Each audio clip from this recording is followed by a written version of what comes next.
আমরা কিন্তু তিনজনেই সারাদিন ব্যস্ত থাকি। মেয়ে স্কুল, পড়াশোনা এসব নিয়ে ব্যস্ত থাকে, খুব কমই ফ্রি টাইম পায়। আর আমরা সব বাড়ির সমস্ত কাজকর্ম এসব নিয়ে ব্যস্ত থাকি, কারণ আমাদের তিনজনকেই সবটা দেখে বুঝে নিতে হয়। তো পরশু দিনকে মেয়ের হঠাৎ করে মেবি ওয়েদার ফ্লাকচুয়েশনের জন্য বা কোনো রকম গ্যাসের প্রবলেমের জন্য শরীরটা খারাপ করে। সেকেন্ড যে টিউশনটাও পড়তে যায়, হঠাৎ করে পড়তে গিয়ে ওর প্রচণ্ড মাথার যন্ত্রণা, ভমিটিং একটা ভাব তৈরি হয়।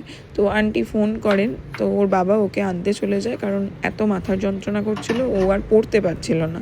তো ও জেনারেলি রাত্রিবেলা আলু সেদ্ধ, ডিম সেদ্ধ, ঘি দিয়ে ভাত খায়। ছোট্ট থেকেই এটা খুব পছন্দ করে। এখন রোজ দিন অ্যাভয়েড করি বড় হয়ে যাচ্ছে বলে। তো সেদিনকে আমি একদম এসে টাটকা টাটকা আলু সেদ্ধ বসিয়ে, সকালে যেহেতু করে রাখা হয়, ওটা সেদিনকে অ্যাভয়েড করেছিলাম, শরীরটা খারাপ হয়েছিল বলে। আলু সেদ্ধ বসিয়ে আমি আমার বাকি কাজগুলো সেরে নিচ্ছিলাম। আগেই তোমাদের বলেছি, একটা বাড়ি ক্লিন রাখার জন্য সারা দিন পরিশ্রম করতে হয়, আর আমরা দুজনেই কিন্তু সেটার জন্য পরিশ্রম করে থাকি।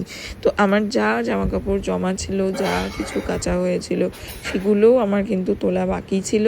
তো সেই কাজগুলো সেরে নিয়ে ও কিন্তু মেয়েকে রেডি করছিল ভাত খাওয়ানোর জন্য, কারণ মেয়ের প্রচণ্ড খিদে পেয়েছিল, শরীরটা খারাপ লাগছিল, তাড়াতাড়ি শুয়ে দেবো, পরের দিন স্কুল ছিল, জানি না যেতে পারবে কি না, কিন্তু আমি প্রিপেয়ার করে রেখেছিলাম। তো ও রেডি করে দিচ্ছিল ওর ভাতটা।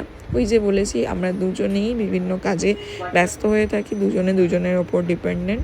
তো ও আগে জল খেয়ে নিয়ে ওর ভাত খাওয়া শুরু করেছিল, আর তারপরে আমার একটা কাজ থাকে, বাবাকে খেতে দিতে যাওয়া।